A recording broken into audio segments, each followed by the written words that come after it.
உலகத்திலேயே கோலமாவில் சாலை போடுகிற திட்டத்தை எங்கேயாவது நீங்கள் பார்த்ததுண்டா? தமிழ்நாட்டில் தான் கோலமாவு சாலையை போடுகிறார்கள். கோலமாவு சாலை. ஆமாம்.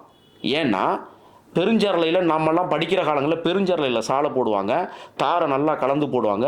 எங்கள் அப்பா அம்மாலாம் சொல்லுவாங்க, நான் பள்ளிக்கூடம் நடந்து, அப்பா மத்தியான பள்ளிக்கூடம் விட்டுட்டா தார் ரோட்டில் நடந்து வர ஓரமாக வா, தார் பொங்கி இருக்குன்னு சொல்லுவாங்க.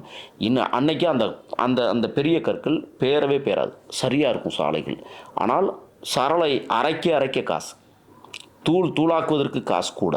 அப்போ தூளாக்கிய சரளைகளை சாலை போடுவது, அதில் தான் கொள்ளையடிக்க முடியும். ஸோ திட்டங்கள் கொண்டு வர திட்டங்கள் எல்லாமே ஊழலை பேஸ் பண்ணி தான் இருக்கு. கொள்ளையடிக்க வேண்டும் என்கிற திட்டத்தோடு தான் நான் என்ன கேட்குறேன்னா, திருப்பத்தூர் மாவட்ட ஆட்சியர் அலுவலகம் 2021 அடிக்கல் நாட்டப்பட்டு 2024 கட்டி முடிக்கப்பட்டு 2024 கடைசி மாதத்தில் திறந்த முதலமைச்சருடைய அந்த கட்டணம் இன்றைக்கு பல்லிழித்து கொண்டிருக்கிறது என்பதை நான் குற்றச்சாட்டாக வைக்கிறேன்.